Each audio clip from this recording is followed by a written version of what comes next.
Esta tarde yo voy a, como les prometí la semana pasada, de entrar en la profundidad de el sacrificio de la vaca roja. Y para muchos de ustedes a lo mejor es la primera vez que escuchan esa palabra antes, el sacrificio de la vaca roja. Y si lo han escuchado dirán, todo eso es extraño, lo del Antiguo Testamento. Bueno, yo les voy a mostrar cuánto es que no leemos del principio del libro. Y cuánto eso en realidad nos paraliza de entender el final del libro. Porque recuerden, todo el Nuevo Testamento, la parte de atrás del libro, fue escrita por hebreos. Cada uno de ellos eran judíos del primer siglo y algunos de ellos eran rabinos, como Pablo. Pablo, como sabemos, era un rabino que se llamaba el rabino Shaul. Entonces, si estos eran rabinos y eran hombres judíos que crecieron como hombres en un círculo judío, en sus círculos de vida y una sociedad hebrea, y nosotros no entendemos su cultura, sus expresiones idiomáticas, su vocabulario y sus ciclos de vida, los cuales son bíblicos como los días festivos. Si nosotros no entendemos los días festivos de nuestro Señor y los sacrificios que son encontrados en el Tanakh, lo que ellos llaman las Escrituras, no vamos a entender básicamente nada del Nuevo Testamento, porque el Nuevo Testamento es básicamente el Antiguo Testamento revelado. Y el Antiguo Testamento es básicamente el Nuevo Testamento escondido. ¿Ok? Entonces nosotros nos vamos a concentrar en las partes escondidas de las Escrituras esta tarde y nosotros vamos a cruzar a través del hueco hacia el Nuevo Testamento cerca del final. Pero lo primero que voy a hacer es que voy a clarificar unas cosas que dije la semana pasada sobre el limpio e impuro. Y yo quiero que entiendan un poco más sobre el limpio e impuro porque en verdad que francamente, básicamente toda la Biblia tiene que ver con este concepto de limpio e impuro. ¿Ok? Entonces, literalmente puedo pasar una hora dando un mensaje sobre este tema solamente, pero solamente vamos a ir por la superficie y para animarlos a ustedes de que vayan y estudien por ustedes mismos para ver si podemos encontrar más conocimiento. Pero la palabra hebrea para la palabra limpio es ta'or, ¿ok? Ta'or es limpio y tamé es impuro. Qué pena si tu nombre es Tamé, originalmente era impuro, entonces no fue mi culpa, ¿ok? Qué chiste más malo. Pero bueno, Tamé es impuro y Taor es limpio, ¿ok? Ahora, ¿por qué es eso importante? Taor es, les quiero dar una idea, clara y abierta manifestación de Dios es Taor, ¿ok? Ahora, cuando escuchamos limpio e impuro, en nuestra mentalidad americana lo que pensamos es sucio y no sucio, ¿no es así? Y cuando pensamos en impuro, pensamos en algo que es inusable o algo que nos deberíamos mantener alejados. Tanto es que hasta malvado conectamos con todo eso. ¿Ok? Cuando decimos un espíritu impuro, ¿ok? Obviamente eso es un espíritu malvado. Pero como no tenemos otra palabra para poner delante de un espíritu malvado, decimos que es un espíritu impuro y malvado. Pero eso es diferente a limpio o impuro. Tú podías tener un limpio o impuro. Tú podías estar limpio o impuro ceremonialmente y no tenía nada que ver con un espíritu maligno. Entonces, primero que todo, yo quisiera hacer eso abundantemente claro. Que solo porque tú estabas limpio o impuro en tiempos del Antiguo Testamento, no significa que tú tenías un buen espíritu o un espíritu malvado. Simplemente significa que algo estaba impuro. Así como, o similar a, si puedo usar esta analogía, a un plato sucio. Simplemente significa que está sucio. Es inusable en ese momento para comer de él. ¿Ok? Lo debes limpiar primero antes de ponerlo delante del rey. Y eso es bastante similar al concepto de limpio e impuro. En Ta'or, yo quiero que piensen en una abierta manifestación de Yahweh, significando que las puertas del templo están abiertas y tú tienes la oportunidad de que Yahweh se manifieste a sí mismo. Es bien claro cuando tú estás limpio. Cuando tú estás limpio, es bien claro, ¿ok? En otras palabras, puedes ver claro y la oportunidad para que Yahweh te ministre a ti en tu vida está en lo más alto. Tamé es puertas cerradas, ¿ok? Usemos la analogía de puertas cerradas en el templo. O que está escondida. La manifestación del Creador está completamente escondida de vista. Los sacrificios más grandes que eran hechos en el antiguo Israel, de lo cual vamos a hablar ahora, y en el cual nos vamos a enfocar, el sacrificio de la vaca roja, las puertas debían estar abiertas delante del rostro de Yahweh, de lo cual vamos a hablar un poco más adelante. Entonces, cuando lidien con limpio e impuro, yo quiero que piensen en abierto y cerrado, ¿ok?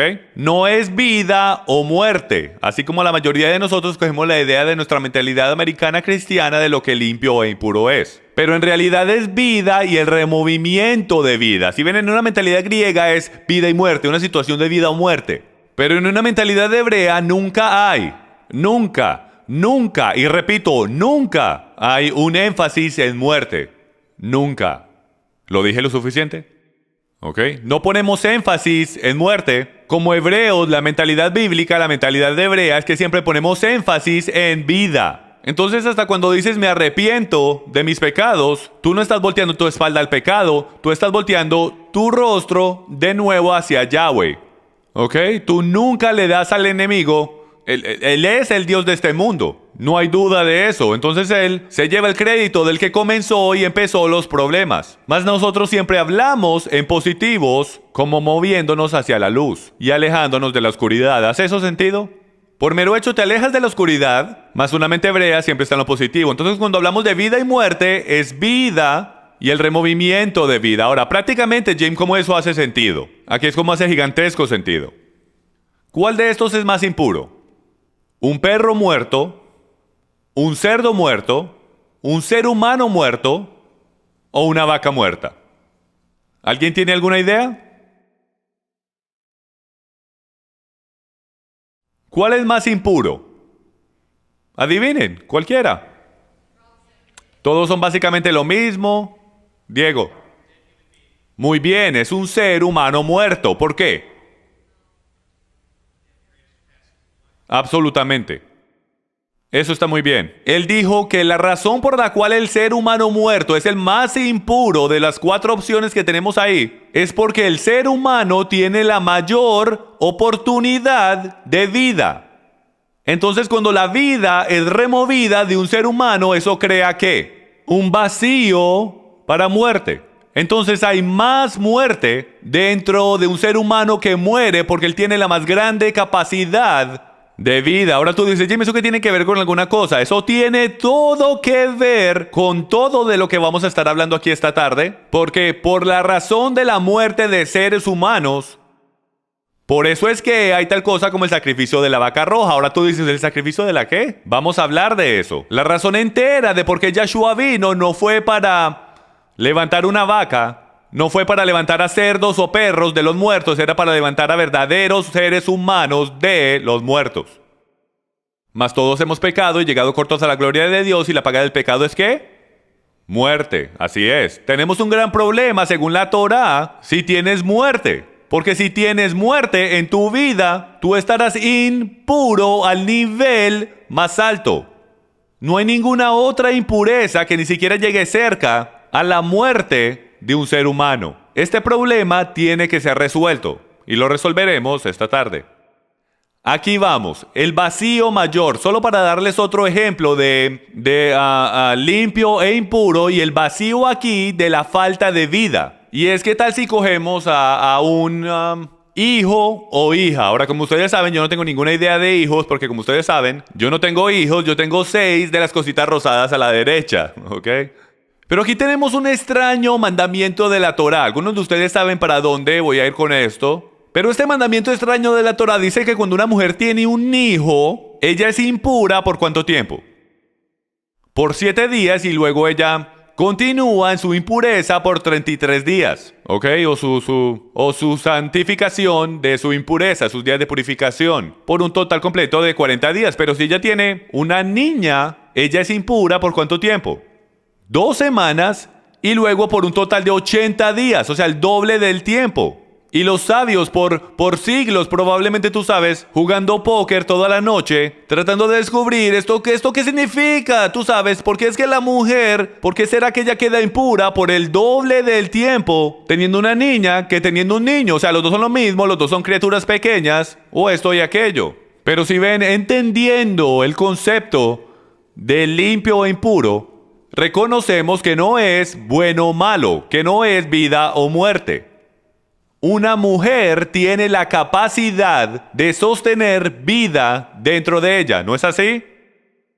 ¿Quién tiene la mayor capacidad de vida, un macho o una hembra? Una hembra. Una hembra tiene la mayor capacidad de vida porque ella no solo tiene la capacidad de cargar su propia vida, pero ella también tiene la capacidad de crear vida dentro de ella. Ella tiene la capacidad de cargar el doble de la cantidad de vida. ¿Hace esto sentido?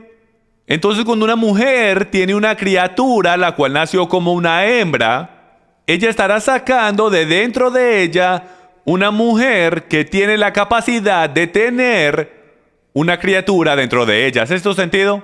Entonces, desde un limpio e impuro, el vacío mayor es una criatura femenina, porque la criatura femenina tiene la habilidad de crear más vida. Es un vacío mayor, es el doble del vacío.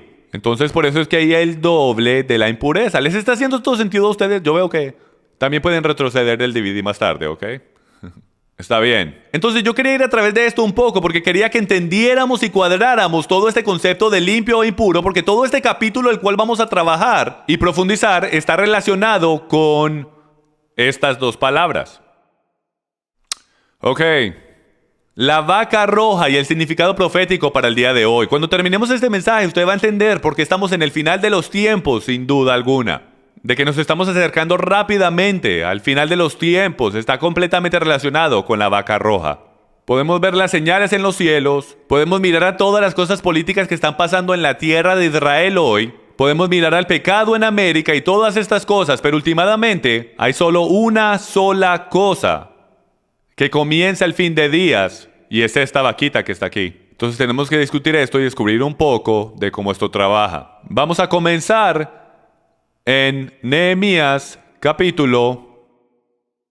No vamos a comenzar ahí, tenía el equivocado. Vamos a comenzar en Números capítulo 19, entonces cojan sus Biblias por favor, porque ahí vamos a comenzar. Probablemente me voy a brincar unas cositas porque tenemos mucho que ir y poco tiempo.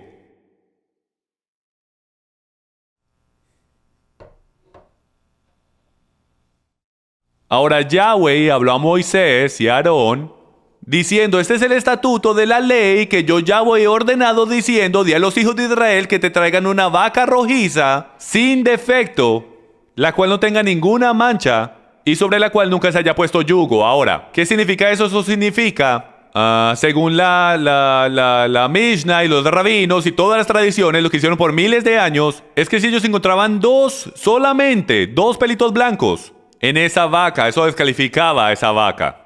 Tenía que ser completamente 100%. O hasta un pelo, pero tenía que ser básicamente 100% roja. Tenía que ser totalmente rojo. Hasta las pezuñas tenían que ser rojas. Entonces si la vaca entera no era roja, no servía. Tenía que ser totalmente 100% roja. No podía tener ningún defecto en lo absoluto. Una sola marquita, una sola verruga, cualquier cosita en esa vaca la podía descalificar de ser la vaca roja del sacrificio. Si en algún momento hubiese un yugo que fuese puesto en esta vaca, quedaba completamente descalificada. Tanto así que si le ponías un manto a esa vaca roja, la descalificabas de ser la vaca del sacrificio. ¿Por qué? Porque ella estaba cargando algo. Iba tan allá que si tú solo te recostabas en la vaca roja, la descalificabas por completo de ser la escogida. Porque la vaca va a tener que resistirte y por lo tanto estará trabajando. La única cosa que podías hacer es que tú podías guiarla, tú podías ponerle una soga alrededor, si era por el beneficio de la vida, de salvarle la vida a esa vaca roja o de llevarla a un lugar el cual sea para su mejor interés, ¿ok? La vaca roja no les puedo expresar lo significante que este animal es en el antiguo Israel. Solamente han sacrificado 7 o a lo máximo 9. Hay una discrepancia entre los teólogos, unos dicen 7 y otros dicen 9. Pero 7 vacas rojas en la historia del mundo. Usted va a aprender por qué solamente han sido, porque francamente es bien difícil el encontrar una vaca roja que tenga todas las calificaciones para que pueda hacer lo que tiene que hacer. Entonces, antes que en la actualidad comencemos a profundizar en este tema, vamos a discutir las montañas de Israel. Yo quiero que ustedes vean desde una perspectiva aérea exactamente cómo se ve Jerusalén. Porque ¿cuántos de ustedes han escuchado del Monte de Olivos, el Monte Moriah y el Monte Sión? Pero en verdad no sabemos exactamente dónde están. Sabemos que están en algún lado en Israel y que están en la Biblia por todo lado. Pero hasta que en la actualidad no veamos en un mapa exactamente dónde es que están estas montañas, es muy difícil hacernos una imagen en la mente de dónde están. Entonces aquí vamos para que no estemos adivinando todo el tiempo. En la número 2, ese es el Monte Moriah. Ahí es donde está el monte del templo, pueden ver en el cuadrado ahí adentro. El monte del templo lo pueden ver ahí en el centro, en el número 2, ahí es donde está el domo de la roca, el cual no va a estar ahí cuando el Mesías regrese, lo prometo. Y al lado derecho del monte Moriah ustedes podrán ver esa línea verde que está entre el 1 y el 2, ese es el torrente Cedrón.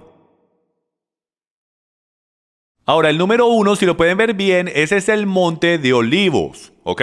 Entonces, el número 1 es el Monte de Olivos, el número 2 es el Monte Moriah y el número 3 es el Monte Sión. Ahora, el Monte Sión, y mucha gente lo llaman el Monte Zion, pero es pronunciado el Monte Sión, y el Monte Sión, en las escrituras hebreas, a través de toda la Biblia, es sinónimo con todo Jerusalén. Todo Jerusalén puede ser llamado Monte Sión, ¿ok?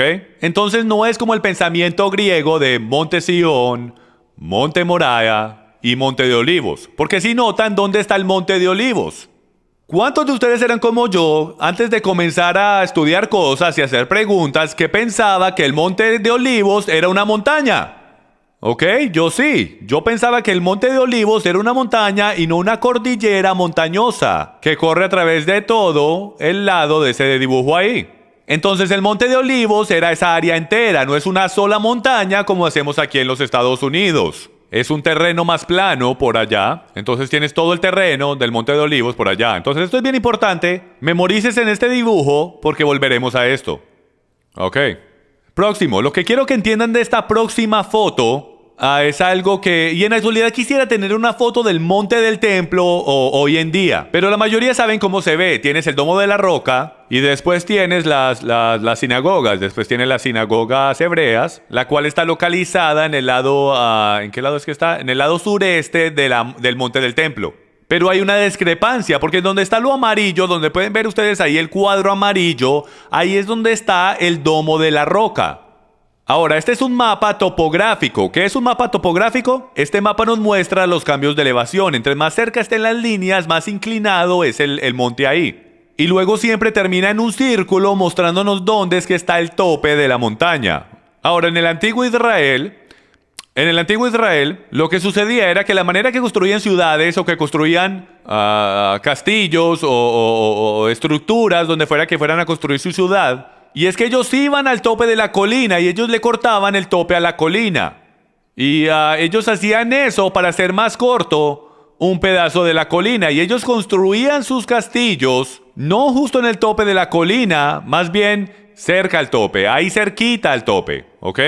Ahora, sin ir a través de toda la información de lo que acabé de decir, ¿cuántos se recuerdan en sus Biblias que dice que los enemigos de Israel sacrificaban a sus ídolos en los lugares altos de Israel? ¿Recuerdan eso? Sacrificaban en los lugares altos. Los lugares altos están en todo el tope. ¿Ok? En todo el tope, están en todo el tope. Pueden ver, volvamos a la pantalla ahí y van a poder ver el tope más alto, donde está lo amarillo. Ese es el tope más alto que hay ahí. Tú nunca veías en Israel un templo o una sinagoga que fuese puesta en el tope de una montaña. Nunca estaban ahí. Ellas siempre estaban, mejor dicho, si tú ibas al tope de una montaña y querías encontrar una sinagoga en arqueología, yo he estado ahí, yo he visto estas cosas, es que tú solo hacías 3/4 de bajada. Empiezas a dar vuelta alrededor de la montaña y ahí vas a encontrar las sinagogas. Adivinen dónde eran encontrados los dioses y diosas griegas. Adivinen dónde estaban sus templos. Adivinen dónde los lugares altos de Asteroth y Baal fueron encontrados. En los lugares altos, el tope más alto de la montaña. Entonces lo que pueden ver aquí es una foto muy interesante porque esto es infrarrojo. ¿Ok? Y en la actualidad les voy a mostrar, yo creo que la próxima foto es, sí. Tuvia Sagiv es un arquitecto que vive en Israel, él vive en Tel Aviv. Y lo que él hizo es que él no se tragó la idea de que el templo en la actualidad había sido construido debajo del Domo de la Roca. ¿Por qué? Porque él cree que Dios es más inteligente que eso. Entonces lo que él decidió hacer, y no tengo idea de cómo él cogió permiso para hacer esto, era de volar por encima del monte del templo en un helicóptero y tomar fotos infrarrojas sobre el monte del templo. Ahora, ¿qué es infrarrojo? Infrarrojo detecta el calor a través de radiación. Entonces el sol caliente está brillando sobre el monte del templo y calentando todas las rocas. ¿Ok? Pero cuando se empieza a enfriar, los pedazos más sólidos de roca mantendrán más del calor que el calor que mantiene la tierra común. Entonces justo después de la caída del sol, volando sobre el monte del templo, literalmente empezó a ver algo que en verdad era increíble, lo cual era esta foto, la cual les acabé de mostrar. Y es que este amarillo pentágono aquí está justo alrededor del domo de la roca, significando que no hay ninguna sinagoga hebrea o templo en ese caso encontrado en la Torá que Yahweh le dijo a su pueblo que hicieran en forma de un pentágono. ¿Ok? Él nunca lo hizo. Entonces en esto sabemos por hecho y a través de historia que la diosa Astarte, la diosa fenicia, lo cual es pronunciado Easter hoy, de donde viene la Pascua, es sus templos, adivinen de cuál forma eran los templos de ella. De esta forma, ¿ok? En el primer siglo, Judea, en Jerusalén, el monte del templo no era tan grande como lo es hoy. Era mucho más pequeño, casi la mitad de lo que es hoy. Y después se le fue agregando más y más por la dinastía Omosnea, como en los 140, ¿ok? Entonces lo que tenemos, literalmente, tenemos el templo. Si ven la parte roja ahí, ese es el lugar santo y el lugar santísimo. Adivinen qué fue lo que encontró en infrarrojo. Las fundaciones del verdadero templo. No es sobre el domo de la roca. No hay que remover el domo de la roca, porque el verdadero segundo templo original fue construido justo en todo el medio de la sinagoga que está en el monte del templo y el domo de la roca. Entonces, si algún día la política cambia en Israel y el pueblo judío luchan por el monte del templo, ellos no tienen que destruir ni la sinagoga o la mezquita, ellos pueden construir justo en las fundaciones del templo. ¿No es eso increíble? Yahweh es bueno, y es bueno todo el tiempo. Entonces les quería mostrar esto, que los lugares altos están siempre en el tope y las sinagogas y los templos están justo debajo de eso. ¿Ok? Bueno, continuemos. Y metámonos en el templo de Nehemías. Les quiero mostrar algo. Esta es una rendición del templo de Nehemías, de cómo se vería el templo en el tiempo de Nehemías. Y Nehemías era un líder, como todos sabemos, que decidió, ¿sabes qué? Como un profeta menor, él dijo, tenemos que reconstruir las murallas de Jerusalén. Él le dijo al pueblo, tenemos que reconstruir las murallas de Jerusalén. ¿Y qué hizo? Tenía una espada en una mano y la otra mano que tenía un rollo de la Torá. Por la palabra y por el testimonio es que el poder iba a estar ahí. Entonces este es el templo de Nehemías, así es como se vería. Esta es básicamente la misma foto que acabamos de ver, excepto que ahora tenemos las puertas. Ahora quiero que vayan conmigo a Nehemías, capítulo 3, vamos a cuadrar todo esto. Si no trajo su Biblia, yo lo animo a que empiece a traer su Biblia porque esa es su espada. Entonces Eliasib se levantó con sus hermanos los sacerdotes y edificaron las puertas de las ovejas. Este es el comienzo del proceso donde todas las familias decidieron reconstruir las murallas de Jerusalén, las murallas de Jerusalén. Lo increíble en todo esto es que esto no ocurrió porque ellos subcontrataron a los egipcios, tú sabes, o llamaron al contratista local al lado de la esquina, que ha estado ahí toda su vida, o cualquier otra nación por ahí. Ustedes saben. Estas eran familias que pertenecían a las tribus de Israel que dijeron, yo quiero ver a Israel crecer otra vez, y dieron todo su tiempo, su propio talento y su propio dinero para reconstruir las paredes. Estas eran personas que entregaron todas sus vidas. Esta era su ciudad. Entonces yo quería comenzar con esto. Yo quería mostrarles que comenzaron con las puertas de las ovejas. Todos pueden ver las puertas de las ovejas en el dibujo, ¿verdad? Arriba en la esquina derecha, y él comienza, y no lo voy a leer porque no tenemos tiempo, pero él empieza a dar vueltas, sentido contrario del reloj, y él termina en el versículo 31 que dice, después de él, Malquías, uno de los orfebres, hizo reparaciones hasta la casa de los sirvientes del templo y de los mercaderes, frente a la puerta de inspección, y hasta el aposento alto de la esquina. Hasta el aposento alto de la esquina. ¿Cuál esquina? La esquina derecha. Y hasta la puerta de las ovejas. Entonces, ¿qué pasó? Comenzó con la puerta de las ovejas y termina con la puerta de las ovejas. Esto debería significar algo para ustedes que creen que el Mesías es el Cordero de Yahweh. El principio empieza con él y el final termina con él. Pero lo que es bien interesante es que justo antes de que llegues a la segunda vez que la puerta de las ovejas es mencionada. La primera vez que es mencionada, figurativamente, es en Génesis. Ese es el comienzo de la creación. La palabra creada, el Cordero de Yahweh, la palabra de Dios, creó el cielo y la tierra. La segunda vez que Él venga a visitar esta tierra, es la segunda vez que la puerta de las ovejas es mencionada. Entonces, proféticamente, lo interesante es que debemos descubrir qué es la puerta justo antes de la puerta de las ovejas, porque esa va a ser la última puerta profética para abrirse. Y es llamada la puerta de inspección. Ahora, hay tantas cosas metidas aquí que puedo hablar por horas, amigos míos. Porque todas las historias que son encontradas en el Tanakh, o lo que llamamos el Antiguo Testamento, está diseñado para mostrarnos que revelar el pecado, invitarte a ti, un buen ejemplo es lo que pasó en Egipto. Él los invitó afuera por 40 años y ¿qué pasó? Ellos fueron a través de todas las puertas y fueron inspeccionados en el propio final, antes de cruzar el río Jordán. ¿No fue así? Ellos fueron inspeccionados, pero quedaron cortos. No pudieron entrar la puerta final, la segunda venida del Mesías, si puedo, la tierra prometida. Justo antes del final de todo, amigos míos, nosotros seremos inspeccionados. Ahora descubramos que la palabra inspección significa en hebreo, porque esto en verdad que va a ser espectacular. La palabra inspección, entonces nos queremos enfocar en la puerta de la inspección. La palabra aquí es mipkad. ¿Está bien? Todo el mundo diga mipkad. Si ven, qué bien, están hablando hebreo, ni siquiera sabían que podían hablar hebreo.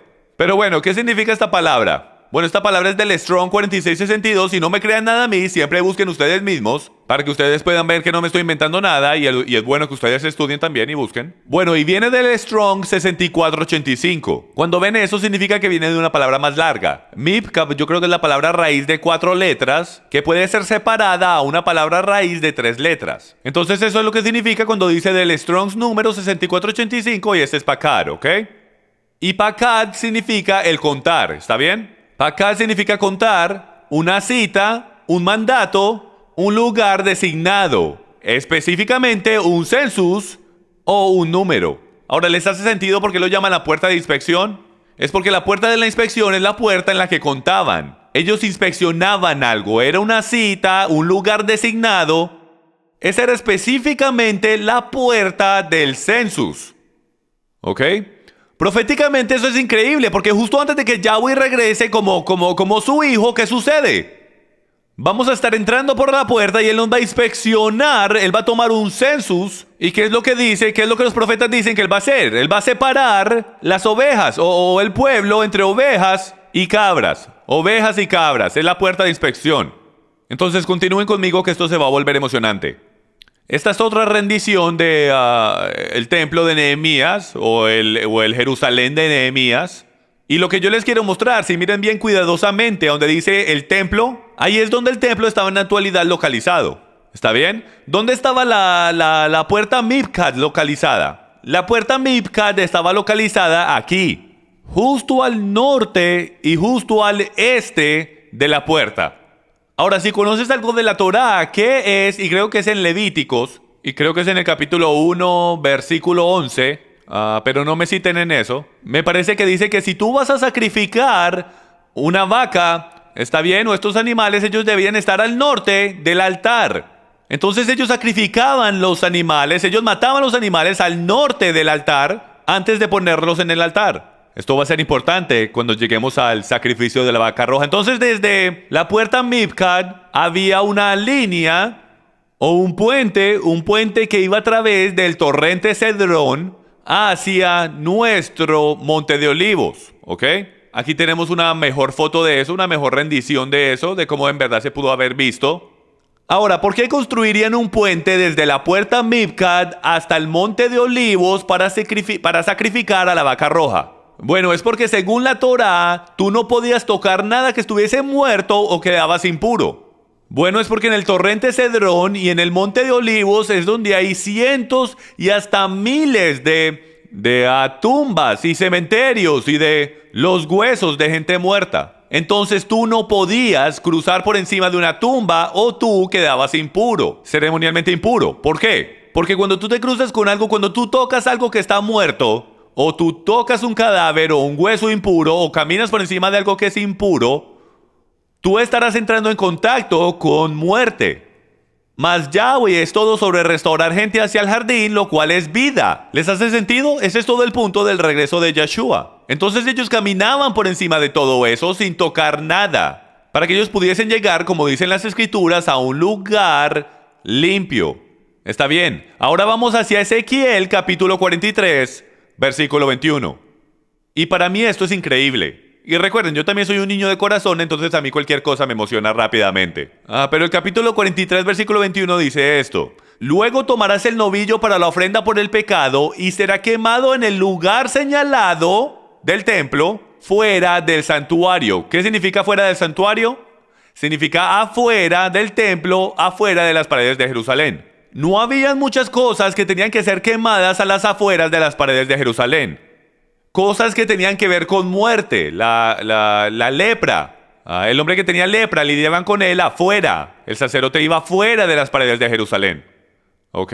Y habían otras cuantas cosas. Esta era una de ellas. El sacrificio de la vaca roja tenía que ser fuera del santuario en el lugar señalado. Adivinen cuál era la palabra hebrea para lugar señalado.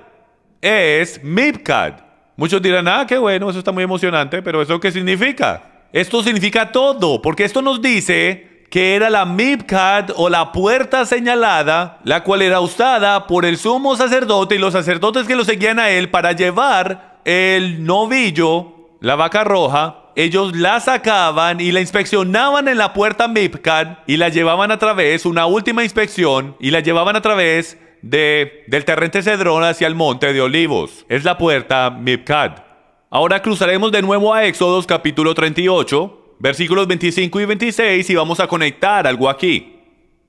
Éxodos 38, 25 dice, y la plata de los que fueron, él está dando instrucción aquí, usted puede leer el contexto en su propio tiempo, pero por el hecho de tiempo vamos a empezar en el versículo 25. Y la plata de los que fueron contados de la congregación fue 100 talentos y 1775 siglos según el siglo del santuario. Ellos lo que están haciendo es que están numerizando a todos los hombres de Israel. Si tú estás numerizando a los hombres de Israel, ¿cómo se llama eso? Así es. ¿Cuántos de ustedes han tenido gente ir a su casa y preguntarles cuánta gente vive en su casa? O recibiste algo en el correo, ¿verdad? Eso es lo que hacemos hasta en el mundo de hoy. Ellos quieren tomar un census. Bueno, esa palabra contados aquí en hebreo es pajad. Pajad es numerizar. Ahora, vamos ahora al versículo 26 porque se pone más interesante. Estamos ahora de nuevo en la puerta pajad, ¿ok? Y recuerden que pajad era la palabra fundamental, ¿ok? De nuestra original, puerta mipkad. Aquí vamos. Un beca por cabeza, o sea, medio ciclo según el ciclo del santuario. Aquí es donde se hace bien interesante, porque ya establecimos que la vaca roja fue sacada por la puerta mipkad a través del torrente Cedrón y sacrificada en el monte de Olivos, lo cual vamos a seguir estudiando esto en un momentico. Pero ahora en Éxodo se está hablando de una beca por cada cabeza, está en el census. ¿Cuál es la palabra que está conectada? Porque tenemos un census, un sistema numeral, y tenemos al hombre que vamos a numerar. Al final de los tiempos, todo hombre será numerizado. Entonces, ¿cuál es la palabra cabeza aquí en el hebreo? Si ven, tenemos que volver al hebreo, si no se nos va a brincar todo. Y empezamos a tirar todas estas palabras en español, pero la palabra en hebreo aquí es golgolet. Es una calavera. Por implicación, una cabeza, una encuesta. Significa todo hombre, como en contar. En el primer siglo, este lugar en particular se llamó Golgota. No es una calavera o una montaña que se ve como una calavera. No es una roca que se ve como una calavera. No es un palo con una calavera encima. No tiene nada que ver con una calavera. Viene de la idea de contar tu cabeza. ¿Ok? Mientras vas a través del Antiguo Testamento, cuando hacen el diezmo, los animales pasaban por debajo de la vara y cuando llegaban al 10º, a lo mejor le daban en la cabeza, pero era de la cabeza de lo que esto estaba hablando, del golgolet, ¿ok? La cabeza del hombre que era contada. Entonces, cuando hacían el census, hacía sentido, pues la lógica dice, de que ahí era donde contaban los hombres, porque por ahí era que tú entrabas, está el monte de Olivos, tú tienes la puerta mipkad, esa es la puerta del census, la puerta donde se cuenta, y esa es la puerta que está limpia, y esa es la puerta donde, esa es la puerta que está cerca de la ciudad. Entonces todo el mundo era numerizado, o el census era tomado a través de esa puerta. Entonces, no le hace sentido a usted y a mí, y creo que lo hace Yeshua, dice que fue crucificado, sabemos que fue en Golgota, pero toda esta gente pasaban por ahí y tenían la habilidad de verlo. ¿Cómo puede ser eso? Porque ese era el lugar principal por donde la gente pasaban de la carretera del census. Era un muy transitado lugar que estaba justo en el camino de ir a Jerusalén y todo el mundo podría ver las cruces que estaban ahí, que estaban en ese lugar limpio. Y vamos a ir más por eso después, pero quería que vieran la conexión. Porque para mí, yo no sé para usted, pero para mí eso era una gran conexión. Del ver cómo Golgolet está conectado con un nombre y un census en un lugar, no tiene nada que ver. Todos estos teólogos, créanlo o no, está por todo el internet. Todos estos teólogos y todas estas personas por los últimos 50 años han estado buscando por el lugar de la calavera, asumiendo que eso significa que lo llamaron el lugar de las calaveras por la geográfica o la geológica formación de la tierra. No tiene nada que ver con eso. Es simplemente donde contaron las cabezas. ¿Te imaginas si Pablo o cualquier otro hebreo estuviera vivo hoy? ¿Cuántos ellos dijesen, ¡ay, fe! Estos sur y centroamericanos y los norteamericanos también, que no se escapan de todo esto. Está bien, regresemos a Números, capítulo 19. Hemos brincado por todo lado esta tarde, pero queremos establecer unos patrones aquí. En el versículo 4 dice esto: entonces el sacerdote Eleazar tomará con su dedo de la sangre y rociará un poco de la sangre hacia el frente de la tienda de reunión 7 veces. Entonces esto es lo que está pasando. Y por el hecho del tiempo yo iba a leer todo este capítulo, pero no voy a poder hacer eso con el poco tiempo que me queda. Entonces lo que voy a hacer es que les voy a contar la historia. Entonces ellos tomaban la vaca roja y ellos cruzaban el puente a través del torrente Cedrón y ellos tenían un lugar que era limpio. Entonces, cuando tú escuchas de una tumba limpia en las escrituras o un lugar limpio, lo que eso significa es roca recién pulida. ¿Ok? Porque la roca no es porosa, es el barro que es poroso. Entonces, si estaba recién pulida y no había ninguna tumbas en la vecindad, eso era llamado un lugar limpio. ¿Ok? Y ellos lo pintaban de blanco y esto y lo otro. Y por el derecho, me acaba de venir a mí. ¿Recuerdan cuando Yeshua dijo, ustedes son sepulcros blanqueados que lucen hermosos desde afuera? Es porque los sepulcros que ellos construían eran hermosos. Ellos los pulían de las rocas, los pintaban de blanco y brillaban de limpios. ¿Pero qué era? Y solo habían huesos muertos ahí. Lo interesante es que adivinen dónde eran los sepulcros de los hombres ricos en Israel. Si tú eras rico, adivina dónde era que tu sepulcro iba a estar. En el Monte de Olivos. En el Monte de Olivos era donde tu sepulcro iba a estar. Y muchos de ustedes saben que había un hombre rico que regaló su sepulcro para el hombre más rico de todos. Está bien, Números 19:4. Él roció, entonces tomaban la vaca roja y la ponían en el Monte de Olivos. Y ahora pretendamos que este es el torrente Cedrón aquí. Y Diego, tú eres el templo, ¿ok? El templo del Espíritu Santo, ni sabías. Entonces, vamos a construir un puente aquí y luego vamos a tomar esta vaca. ¿Alguno quiere ser el voluntario para hacer la vaca? Ok, me imaginé que no. Ok, vamos a pretender que tenemos la vaca y lo que hacemos es que tomamos la vaca y la poníamos mirando hacia el este, hacia el templo, hacia la puerta oriental. Y luego lo que hacíamos era que la amarrábamos y la cabeza de la vaca estaría mirando directamente a Diego, al templo, ¿ok? Luego lo que ellos hacían era que abrían las puertas por completo del templo. Ellos desgollaban el animal, ellos mataban la vaca. Y luego ellos tomaban y la encendían en fuego. Ellas en ese proceso se quemaban y luego tomaban hisopo, tomaban madera de cedro y lo envolvían en lino púrpura y lo tiraban encima del fuego. Ahora, cualquiera con su mente sana dijese, esto es brujería, esto es extraño. Tú sabes, ahora sabemos de dónde el resto del mundo sacó estas extrañas ideas de cómo hacer estas extrañas cosas, ¿verdad? Pero un momentico, hay una razón para todo lo que encuentra en su Biblia. Todo lo que sucede tiene una razón. El rociar, lo que hacían era que de su mano izquierda, con la mano derecha cortaban y desgollaban, la mano izquierda recogía la sangre y él tenía la sangre en su mano izquierda. Luego él tomaba su dedo índice de la mano derecha, lo ponía en la mano izquierda y 7 veces él lo rociaba hacia el frente del santuario, hacia las puertas. Porque el Monte de Olivos está a 200 pies sobre el Monte Moriah, el templo era muy fácilmente visto. Tú podías fácilmente ver adentro de las puertas del templo.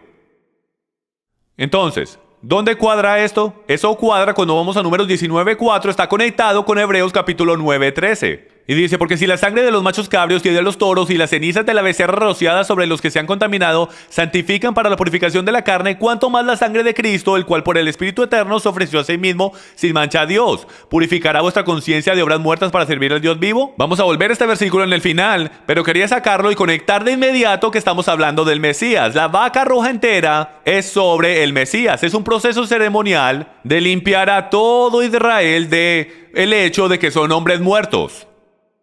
Y Yeshua va a hacer la misma cosa, una vez y para siempre. Lo que es bien increíble para mí en este sacrificio en particular es que Yeshua está tomando lugar de no solo el sacrificio de la vaca roja. ¿Él muere cuándo? ¿Cuándo es que él muere? ¿En qué día festivo muere él? Él muere justo ahí en la fiesta del Passover, durante la fiesta del pan sin levadura. Él nació en un pesebre, en una granja levítica, donde criaban la cabra Azazel para Yom Kippur. Entonces él está conectado con el sacrificio de Yom Kippur, que es para todo el pecado de Israel. Él está conectado con la muerte del primogénito del Passover, rectificando la muerte de Adán, el pecado de Adán. Porque recuerden que dice que a través de Adán todo el pecado entró al mundo, pero a través del segundo Adán, Yeshua, vida entró hacia el mundo. Él no pudo haber muerto en ningún otro, conectado a ningún otro día festivo más que el Passover, porque el Passover está conectado con la redención del primogénito. ¿Están viendo el patrón aquí? Queda solamente un sacrificio que es crítico, y es el sacrificio de la vaca roja. Porque no solo vamos a redimir al primogénito, no solo nos va a redimir del pecado, pero ahora nos debemos hacer limpios para vestirnos de blanco, para pararnos delante de Yahweh cuando Yeshua regrese. No puede ser un sacerdote que fue hecho libre de la ley de muerte, que ha sido santificado como un primogénito, que no tenga un manto blanco. Porque solo recibes un manto blanco, ¿cuándo? Cuando eres sumergido en el estanque de Siloé y sales del otro lado, eres considerado ceremonialmente limpio y estás ahora calificado para ponerte el manto blanco. Estar limpio de muerte es todo. Pero como crecimos en círculos religiosos que no entienden la diferencia entre limpio e impuro y en verdad vida o muerte, en verdad no entendemos el por qué Jesús murió. Él no murió solo para redimir al primogénito, Él no murió solo por tus pecados, Él murió como el sacrificio de la vaca roja para que tú tengas derecho de ponerte el manto blanco, porque no te lo puedes poner con solo el sacrificio del Passover y no te lo puedes poner solo porque hay un sacrificio de Yom Kippur que está calificado para ti. Tú debes sumergirte y sucede a través de agua. Lo que es interesante del sacrificio de la vaca roja, sin terminar con nuestra historia, después que todo está hecho, la quemaban hasta las cenizas y luego la golpeaban con martillos y con piedras. Ellos lo golpeaban hasta que lo golpeaban hasta que el animal quedara en cenizas. Luego ellos tomaban estas cenizas y las ponían en un lugar limpio. Y después de 3 días, ellos tomaban las cenizas y las mezclaban en agua. Entonces hagamos unas conexiones aquí. Porque yo puedo pasar hasta más de 1 hora yendo por más de esta historia, pero yo quiero hacer unas conexiones mientras caminamos por esto aquí. Y déjeme les digo esto antes de que se me olvide. ¿Sabía usted que en 1997 nació una vaca roja? También nació otra en el 2002. ¿Sabía usted que ambas de ellas fueron descalificadas? Estuvo en todos los noticieros. Si tuviéramos ojos para esto, usted supiese cuando una vaca roja nace en Jerusalén, porque hace una gran noticia por allá. Hace increíble noticia como loco, porque si hay una vaca roja, ellos saben por hecho que ahora, y hasta en el Mishnah, en las escrituras de los rabinos, ellos dicen que la próxima vaca roja es la que va a traer al Mesías. Hasta los judíos que no creen, nuestro hermano del sur sabe que la próxima vaca roja es la que va a hacer venir el tercer templo, los cuales ellos saben por la Torá y los profetas que esa trae al Mesías. Entonces, si usted supiese esto, usted celebraría también si naciera una vaca roja que calificara, pero no han tenido una que califique. ¿Cuántos recuerdan la noche antes de que Yeshua murió? ¿Qué pasó? Lo llevaron al sumo sacerdote, ¿verdad? Adivinen dónde fue eso. Adivinen a través de qué era que ellos tenían que pasar antes de llegar al Calvario. Tenían que ir a través de la puerta Mipcad. El contar.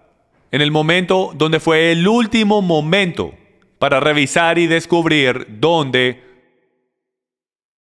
Algo me acaba de venir que es increíble.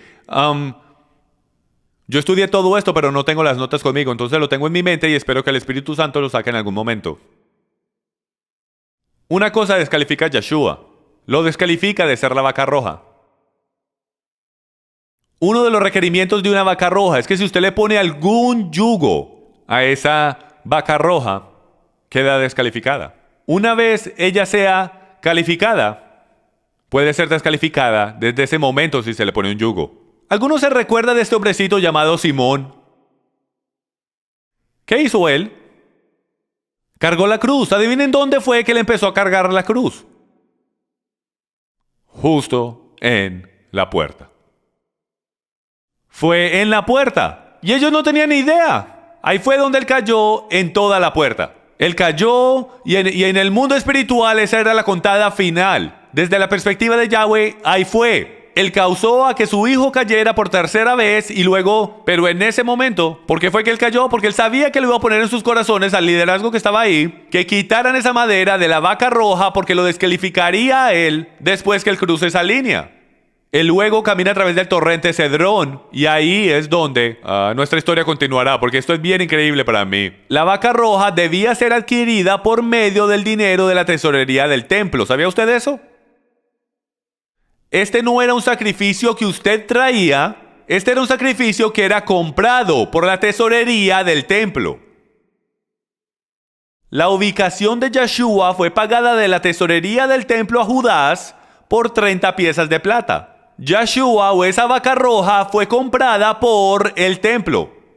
¿No es eso increíble? Solo comenzamos. Debe de ser sin mancha o defecto, o como lo diríamos hoy, sin pecado. Yeshua claramente estaba sin mancha, defecto o pecado. Él obviamente calificaba de esa manera. Ahora déjenme les hago una pregunta. ¿Por qué no es una vaca blanca? ¿Por qué no es una vaca blanca? Ahora recuerden, yo siempre pienso cosas extrañas. Y yo hago toda clase de preguntas. Siempre me metí en problemas porque yo siempre hacía que la clase se quedara hasta tarde porque yo siempre hacía muchas preguntas. Cállate, Jim, por favor, ya cállate. Cállate, que cada vez que hablas nos dan más tareas. Pero le hice esta pregunta al padre durante mis estudios y dije, espera un momentico. Si es sin pecado, todo el mundo sabe que en la Biblia el pecado está conectado ¿con qué color? Rojo, así es, muy bien. Rojo primero y el negro después, el negro es muerte. El pecado está conectado con el rojo o el carmesí. Entonces, ¿por qué es que si esto es sin mancha no es una vaca de color blanca? O una vaca albino. En mi mente pequeña eso hace mucho más sentido. De tener una perfecta blanca. ¿Alguno de ustedes está de acuerdo conmigo? ¿Ok? Esto no hace sentido. De tener una vaca roja que no tiene mancha. Porque por el mero hecho que de roja está conectada con pecado, lo cual es con mancha. Esta es la paradoja que los rabinos no pueden entender. No es necesariamente el porqué es roja, pero por qué es que el mismo sacrificio que limpia a todo Israel descalifica y hace al sacerdote que está operando esto o ejerciendo esto impuro. El mismo sacrificio que hace al pueblo limpio hace a esos que comenzaron puros impuros. ¿Cómo sucede eso? Vamos a hablar de eso. Vamos a ir por eso. Casi en el final vamos a ir por eso. Pero ¿por qué es que no es una vaca blanca? Esta es la paradoja. El rojo representa el pecado y la muerte, mientras el blanco representa la verdad y la vida. Ustedes ven, lo que los rabinos no han conectado es que la vaca roja tenía que ser roja. ¿Por qué? Está tomando en sí todos los pecados de Israel y toda la impureza de Israel. No puede ser blanca. El blanco representa puro y perfección. Usted no quema algo que es perfecto. Pero es perfecto. ¿Ven la paradoja? Es una vaca perfecta, pero es roja. Lo cual, en lógica, según las escrituras, el rojo está conectado con pecado. Entonces, técnicamente, estamos quemando el pecado afuera del campamento. Continuemos. La vaca roja era entregada al sumo sacerdote antes del sacrificio para su examinación. Yeshua fue entregado a Caifás, el sumo sacerdote, para examinación. ¿Por qué tenía que ser entregado para examinación? ¿Por qué tenía que ser tomado en la medianoche? Porque eso es exactamente lo que era requerido para que el sacrificio de la vaca roja fuese calificado. Tenía que ser llevado al sumo sacerdote. Ellos llevaban la vaca roja fuera de las puertas de la ciudad hacia el monte de Olivos a ser sacrificada. Yeshua fue llevado por la misma puerta al mismo lugar para ser sacrificado. No se requería ninguna calificación sacerdotal para quemar la vaca roja. Esto es bien interesante, no tenía que ser un sacerdote para sacrificar la vaca roja. Esto es muy interesante, porque si la Torá hubiese requerido un sacerdote, lo hubiese descalificado a él como el sacrificio de la vaca roja, porque los romanos fueron los que lo mataron. ¿Vieron eso? Si los judíos lo hubiesen matado, discúlpenme, si la Torá hubiese requerido a un sacerdote que matara a la vaca roja, de quemar la vaca roja, descalificado. Todo lo que le sucedió en camino a la cruz no hubiese importado. En el momento que ese romano le clavó ese clavo en la mano, eso descalificaba a Yeshua como el sumo sacerdote. Disculpen, como la vaca roja. Todo detalle en las escrituras que está profetizado sucede. No me digan que no hay Dios. Esto está en un nivel tan divino y es matemáticamente imposible que todas estas profecías se alineen en tan increíble detalle. Y ahora esto es lo que es increíble. Ustedes saben, yo lidio con ateos todo el tiempo, yo sé que ustedes también. Yo antes era un apologista y lidiaba con ellos todo el tiempo. Pero la realidad es que nosotros como apologistas cristianos amamos el enfocarnos en todas las profecías como él iba a nacer de una virgen, él iba a nacer en Belén, lo cual es Bethlehem, lo cual es casa de pan. Qué casualidad. El pan de vida nació en un lugar llamado la casa de pan. Y en todas estas básicas, muy fácil de ver profecías. Las más poderosas profecías, señoras y señores, que prueban que nuestra Biblia y nuestro Dios es real. El Dios de Abraham, Isaac y Jacob todavía está en su trono mirando hacia abajo. Son estas clases de profecías que son encontradas en el principio del libro, con increíble detalle. Este es un solo capítulo de su Biblia. Y miren cuántas conexiones hemos hecho. Debíamos rociar la sangre hacia la tienda de reunión 7 veces. ¿Por qué no 6 veces? ¿Por qué no 5 veces? ¿Por qué no 4 veces? Aquí está por qué. Porque era 1 por cada día de la semana y 1 por cada milenio de la creación. Era 1 por cada 1000 años de la humanidad. Cuando Adán pecó, ¿qué pasó? Eso causó que desde ese momento en adelante todo hombre, mujer y niño naciera en pecado. Prácticamente que naciese en un estilo de vida impuro. Un estilo de vida impuro. ¿Les hace sentido? Toda generación por los próximos 7 días, si puedo, un día haciendo 1000 años, serían impuros. Entonces es increíble para mí el entender que en el sacrificio de la vaca roja rociaban la sangre 7 veces hacia el templo. 1 por cada día de la creación. Cada día que Adán contaminó y dañó sería limpio hasta el final, hasta el año 7000. La cortina debe de estar abierta durante el sacrificio para que el sacrificio sea válido. Una de las últimas cosas que tienen que suceder. Entonces la cortina, este es un problema, este es un gran problema. Yeshua muere en la cruz y pretende que tú eres un creyente, estás sentado ahí leyendo y dices, ¿cómo? Las puertas están cerradas. No puede ser el sacrificio de la vaca roja. Las puertas tienen que estar abiertas. Si ven, en el tabernáculo del desierto habían 2 cortinas, una en el frente de la puerta de la tienda de reunión y la otra en el lugar santísimo, separando el lugar santo del lugar santísimo. En los tiempos del segundo templo era un edificio por completo y tenías las puertas del templo y luego tenías la cortina que estaba más o menos en la mitad, haciendo lo mismo, separando el lugar santo del lugar santísimo. Esta cortina fue rasgada de arriba abajo, ¿por qué? Por un terremoto. ¿Sabía usted que la piedra que estaba arriba sosteniendo esta cortina pesaba 30 toneladas? 30 toneladas. No tengo ni idea cómo ellos hicieron eso. A lo mejor la misma gente que construyeron, ¿cómo se llama eso? Las pirámides. 30 toneladas caen al suelo. Eso yo creo que le coge la atención a cualquiera que esté dormido. Entonces, ¿adivinen qué? El requerimiento de la Torá es que el sumo sacerdote mire adentro del lugar santísimo. Él tenía que mirar dentro del lugar santísimo para que fuese un sacrificio válido. Ahora, ¿para qué el sumo sacerdote o cualquier persona va remotamente, si lo están mirando a él en una cruz, van a voltear su cabeza y mirar al lugar santísimo cuando las puertas están cerradas y es una escena completamente diferente allá? Si no hubiese habido tremendo sonido, tremendo terremoto, las puertas se abren, 30 toneladas de piedra caen al suelo, rasga completamente esta masiva. Por el derecho, esa cortina era más o menos del tamaño de esto, como 30 pies. Rasga la cortina en 2 Y todo el mundo mira dentro del templo, sin saber, mirando al lugar santísimo. Están validando el sacrificio de la vaca roja. Ahora, ¿por qué tenían que mirar dentro del lugar santísimo? ¿Saben lo que la palabra delante en hebreo es ahí? Y no tengo tiempo de ir por todo esto. Pero la palabra delante ahí en hebreo es la palabra rostro. Delante del Señor es mirar directamente hacia su rostro. Ahora, ¿esto para qué es importante? Porque, amigos míos, el Hijo del Dios viviente está en una cruz, en una viga de cedro, lo más seguro, en un almendro, el árbol de vida, y su rostro está directamente mirando hacia el rostro de su Padre. Y su Padre voltea su cabeza. Si ven lo que está sucediendo, no puedes voltear tu rostro, a no ser que mires a los ojos de alguien. ¿Recuerdan la escritura que dice, ustedes me han dado la espalda a mí? Si ven, miramos eso metafóricamente, que Yahweh está en todo lado. No según el sacrificio de la vaca roja, el rostro de Yahweh está en el lugar santísimo. Él está mirando directamente a los ojos de su Hijo.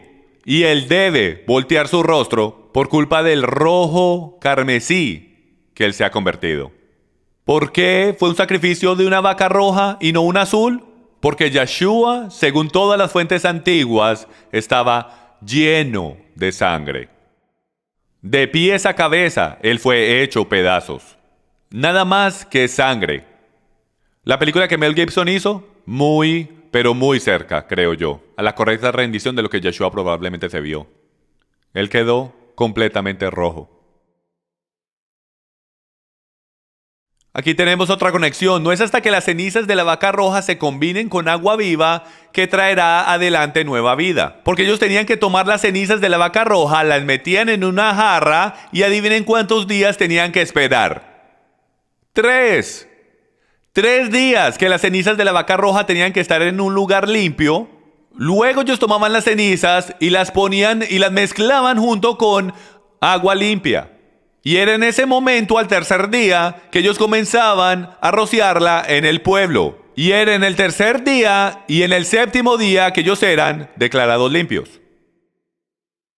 De la misma manera, si te has preguntado de dónde viene el bautismo, la sumersión o lo que llamamos mikveh, y todo eso, es porque cuando tú eres sumergido dentro de la muerte de Yeshua el Mesías, tú estás conectando la muerte de Yeshua con agua viva. Él es el sacrificio de la vaca roja, amigos míos, hasta que tú seas sumergido. Como Juan dice, yo vengo a bautizarte con agua, pero él viene a bautizarte con agua, ¿y con qué? Fuego. Porque Juan va a decir eso. ¿Creen que fue un golpe de genio? ¿De cuál fuego es el que él está hablando? ¿De qué es lo que el escritor de Hebreos está hablando? El sacrificio de la vaca roja es quemado, fuego y agua. ¿Cuáles son los 3 elementos de la tierra? ¿Alguien sabe? Les doy uno: fuego, agua y aire. ¿Está bien eso? Ya ustedes me tienen dudando de mí mismo. Fuego, agua y aire. ¿Sabían ustedes que esos 3 trabajan juntos? No puedes tener fuego sin ¿qué? Aire. ¿Y con qué apagas el fuego? Agua. Trabajan juntos. En el mundo espiritual, el bien y el mal trabajan en todo eso. Entonces tienes el fuego del sacrificio de la vaca roja. Tienes el agua viviente que está conectado con ¿qué? La palabra. Y luego tienes el aire, que en hebreo es ¿qué? Ruach, que está conectado con el espíritu. Tú tienes que tener todos 3. Tienes que tener la muerte del Mesías mezclada con el agua viviente de la palabra, y tú debes estar bautizado en su espíritu. Alguien dígame amén. Ahora podemos continuar. Y continúa, más conexiones. El Cohen, o el sacerdote, en hebreo es el Cohen, tomaba un trozo de madera de cedro, hisopo y lana carmesí y los echaba en el fuego del sacrificio. Yeshua fue crucificado en una viga de cedro, fue dado vino amargo en un hisopo y fue obligado a llevar un manto carmesí. Ahora déjeme hago una pregunta, la cual usted a lo mejor nunca ha preguntado. ¿Cómo era que ellos hacían lana carmesí? ¿De qué creen ustedes que era hecha la lana? Por la sangre del cordero. Eso debería tener mucho más significado ahora para usted. Porque lo que ellos hacían era que ellos cogían la lana y la sumergían en tinte rojo. Entonces, literalmente, lo que está sucediendo aquí es que tienes el manto rojo que le pusieron a Yeshua, el cual es profético de lo que está a punto de sucederle a él, que va a estar completamente lleno de sangre. Él es el Cordero de Dios, vestido de cordero. ¿Cómo es que nosotros no puede ser más? ¿Qué es lo que yo siempre digo? Lo espiritual está conectado ¿con qué? Con lo físico. Lo físico es una foto de lo espiritual. Cualquier cosa que está pasando en tu vida ahora mismo, cualquier cosa que esté pasando en tu vida ahora mismo en el mundo físico es un mensaje espiritual. No importa lo que esté pasando, es un mensaje espiritual. Yeshua tiene puesto un manto, el cual es carmesí. Lana sumergida en tinte rojo. Él es el Cordero de Dios que quita el pecado del mundo. Y Él es crucificado en el Monte de Olivos, justo norte y directo al este, mirando hacia el lugar santísimo, satisfaciendo cada una de las escrituras, según las escrituras, para hacer el sacrificio de la vaca roja. Las cenizas eran reunidas y luego llevadas a un lugar limpio en piedra recién tallada. Las conexiones no terminan. Yeshua fue colocado en piedra recién tallada que era de José de Arimatea. Era un sepulcro completamente nuevo. ¿Sabían ustedes que las cenizas de la vaca roja eran puestas en una mini tumba? Ojalá tuviese una foto conmigo. Se ve igual a una caja de piedra. Es una tumba, es igual como los sepulcros se ven. Es increíble.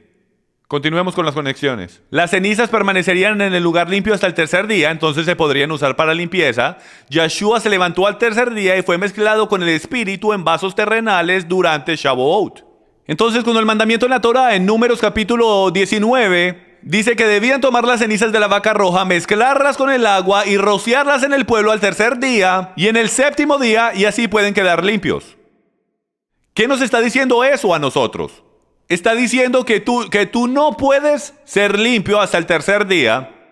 Y el tercer día es el Evangelio. El Evangelio de Yeshua el Mesías, Jesús el Cristo, es la muerte, entierro y resurrección del sacrificio de la vaca roja, del sacrificio de Yom Kippur, el Cordero de la Pascua, todos envueltos en uno, y de que tú debes ser rociado con ese Evangelio. Las buenas nuevas del sacrificio de la vaca roja. Amén. Cuando tú eres rociado en el tercer día, o sea que aceptaste la muerte, entierro y resurrección de nuestro Mesías, y tú estás caminando en sus maneras, y si puedo agregar todas sus maneras, en el séptimo día tú serás mikved otra vez. Solo que esta vez va a ser directamente por Él. ¿Alguna vez te has preguntado por qué es que Él vuelve en el Monte de Olivos? ¿Por qué es que Él vuelve en el Monte de Olivos? Él podía volver en el Monte Moriah. Ese hubiese sido un lugar lógico. Pero Él regresa y Él parte el Monte de Olivos en dos. ¿Por qué es que Él regresa al Monte de Olivos? No solo porque ese es el lugar en que Él murió. Ese es el lugar de Golgota. El contar del census. Esa es la entrada a la ciudad, amigos míos. Es por esa puerta. ¿Qué fue lo que dijo Yeshua? Yo soy el camino. ¿A dónde? Pregunta lógica, ¿el camino a dónde? A mi Padre. Nadie viene al Padre si no es por mí. ¿Dónde está el Padre si tú eres un hebreo del primer siglo? Ellos no están pensando que Él está en el cielo. El Padre está en el lugar santísimo. Todo el mundo sabe eso. Tiene hasta un trono. Y sucede que ahí hay una puerta que es muy, muy angosta, que corre a través del valle con todos los muertos debajo. Y el contar del census comienza aquí. Nadie cruza a través de ese valle a no ser que pases por el primero. Es todo tan increíble. Ellos pasan por él la primera vez cuando él está muriendo. Algunos le escupen en la cara. La segunda vez que él viene, él es el que va a estar haciendo el census. El rociar debía suceder durante el tercero y séptimo día. La primera vaca roja fue durante el tercer milenio. ¿No es eso increíble? Eso es increíble. Nuestro Dios es tan magnífico que pensó en todo. O sea, si esas no son suficientes conexiones, el tercer milenio fue cuando se sacrificó la primera vaca roja. Han habido 7 vacas rojas que han sido sacrificadas desde el principio. ¿Y qué es lo que significa el número 8 en el hebreo? Significa nuevos comienzos. Yeshua va a estar regresando en el milenio número 7. Entonces aquí está el gran misterio.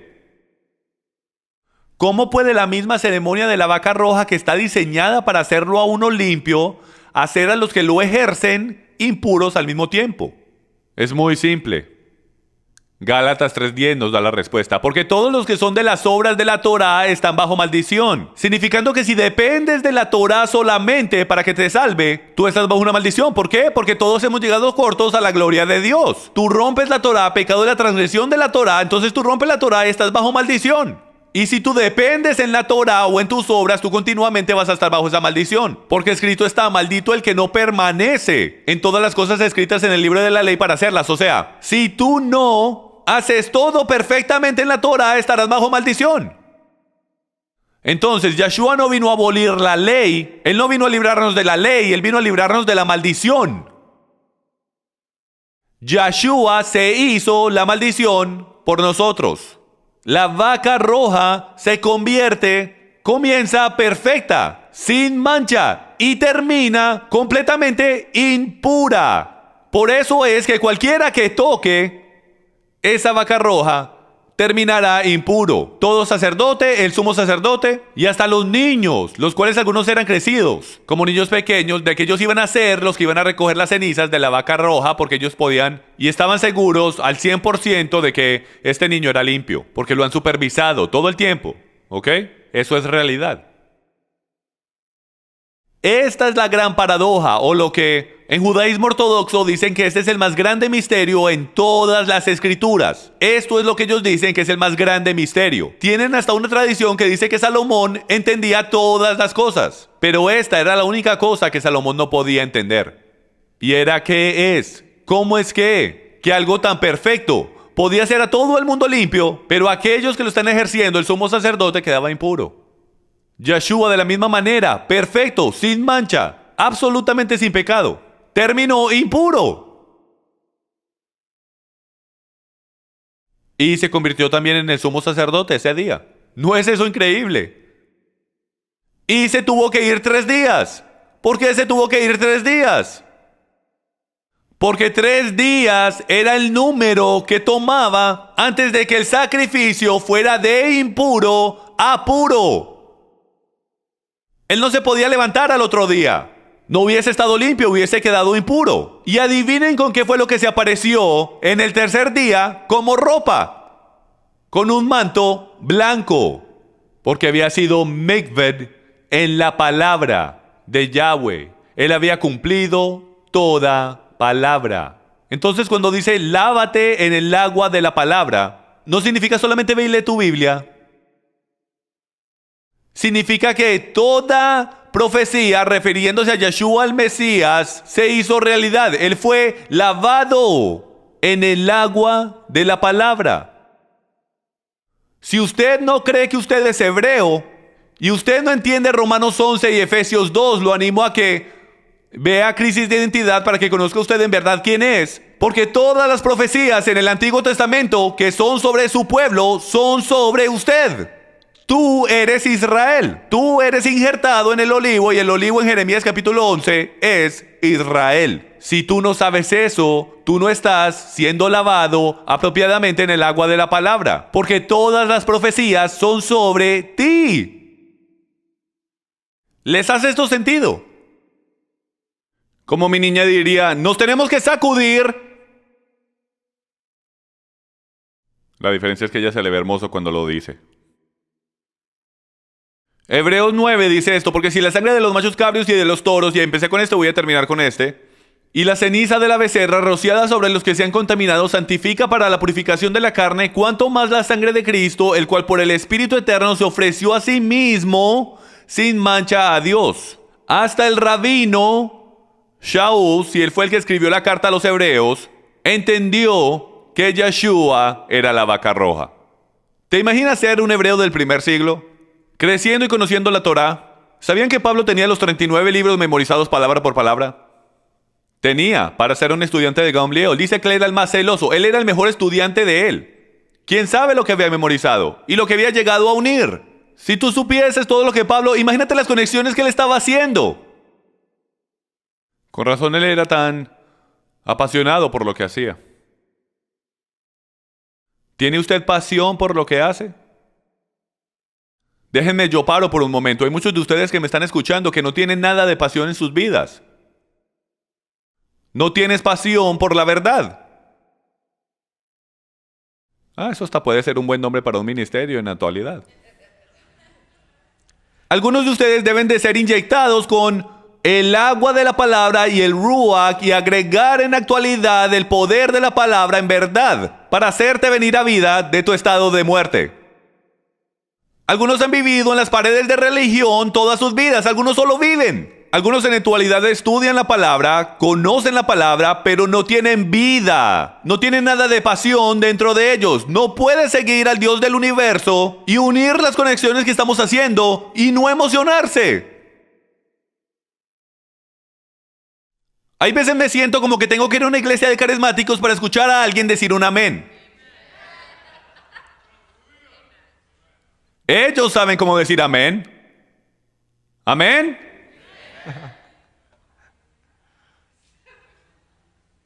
Vamos, amigos. Mostremos pasión. Todo sucede en el monte de Olivos. Zacarías 14:4 dice, sus pies se posarán. Esto es exactamente cuando el Mesías regresa. Se posarán en aquel día en el monte de Olivos que está frente a Jerusalén al oriente. Y el monte de Olivos se hendirá por el medio de oriente a occidente, o sea que se va a partir en dos básicamente, formando un enorme valle y una mitad del monte se apartará hacia el norte y la otra mitad hacia el sur. Ahora miren esto en el versículo 16 que dice esto. Esto es cuando el Mesías regresa para ustedes que no creen que la Torá es para nosotros hoy. Y que él quiso decir lo que dijo cuando lo dijo la primera vez. Y dice, y sucederá que todo sobreviviente de todas las naciones que fueron contra Jerusalén subirán de año a año para adorar al rey, Yahweh Sabaoth, para celebrar la fiesta de los tabernáculos, Sukkot. Y sucederá que de todas las familias de la tierra que no suban a Jerusalén para adorar al rey, Yahweh Sabaoth, no recibirán lluvia sobre ellos. Amigos, tenemos 7 días festivos que debemos honrar. No sabemos qué estamos haciendo, no sabemos exactamente cómo honrarlos. Pero ¿cómo es que se aprende a honrar a alguien para empezar? Por el tratar de honrarlos. Tú tratas lo mejor para honrarlos según las escrituras. Sukkot ya viene en camino. Algunos de ustedes no lo van a tomar en serio, a lo mejor no están ahí todavía en su caminar y no lo han visto, eso está bien. Pero para esos que dicen que lo creen, demuestren lo que creen. Porque de la manera que yo leo mi Biblia, es de que en algún día, en algún momento, en algún tiempo, va a ser igual que los días de Noé. Y ellos fueron protegidos cuando estaban sucoteando. Sí puedo. Ellos ya estaban afuera de la ciudad cuando se apagaron las luces. Algún día puede ser bien posible que algo pueda pasar en esta tierra y Yahweh proteja a esos que ya están honorándolo a Él. Y eso es para todo otro mensaje, en otro tiempo, en otro lugar. Entonces terminemos haciendo esa pregunta. ¿Por qué es tan importante la vaca roja para nosotros hoy? ¿Por qué es que es tan importante? Porque proféticamente todos queremos ir a Daniel capítulo 9. Queremos todas las escrituras, Ezequiel 37 y 38, Apocalipsis. Y eso es genial, todo eso lo tenemos que aprender, tenemos que entender. Yo estudio eso, yo quiero entender todo eso. Son parte del rompecabezas. Pero amigos, tenemos un tercer templo que viene en camino. ¿Ustedes entienden eso? Yeshua no regresará hasta que el tercer templo sea profanado por el anticristo. Durante el sacrificio diario tiene que parar, sabemos eso. El sacrificio diario tiene que ser prohibido por el anticristo. Todo el mundo entiende eso, ¿verdad? Según la Torá, no puedes tener un templo sin el sacrificio de la vaca roja primero. Porque el sacrificio de la vaca roja es lo que hace a todos los sacerdotes limpios para que puedan ejercer el sacrificio diario. ¿Les hace esto sentido? Entonces no deberíamos estar buscando de que ellos empiecen a sacrificar corderos. Debemos buscar por el nacimiento de la vaca roja. ¿Tenemos una vaca roja viva hoy? ¿Ustedes saben quién es este hombre? Este es el rabino Chaim Richmond. Y estas fueron las palabras que él dijo. Él básicamente está diciendo que hay mucha gente especulando e interesados por la información de una nueva vaca roja en Israel. Él dice que él se recuerda de la emoción de la gente cuando una nueva vaca roja nace y que obviamente la razón por la cual la gente se emociona tanto es porque es una tradición rabínica y como mucha gente sabe, está escrita en la Mishnah y que solo han habido 9 vacas rojas en toda la historia de Israel. Y que las cenizas de esas 9 vacas rojas han sido lo suficiente para limpiar todas las impurezas de todo el pueblo de Israel hasta ahora. Todas las generaciones de Israel, perdón. Y dicen que la 10ª vaca roja es la que está asociada con la reconstrucción del tercer templo. Y él dice que por eso es que cada vez que hay un reportaje en el noticiero que una nueva vaca roja nace, hay mucha emoción en el pueblo, en la ciudad y en todo Israel, obviamente. Y él quiere compartir con toda la gente que está escuchando, lejos y cerca, el hecho de que hay definitivamente una vaca roja kosher en Israel ahora mismo. Él dice que no están haciendo mucha bulla con el tema, no están haciendo mucho escándalo, no quieren hacer mucha publicidad por esta situación y que ciertamente no van a decir la localización de esta vaca roja y que ciertamente no van a compartir la información con la embajada americana, pero deberíamos saber que hay definitivamente una vaca roja en Israel, que hay hasta más de una. Él dice que eso es una gran información de ánimo para todo el pueblo de Dios, que haya otra vaca roja en Israel.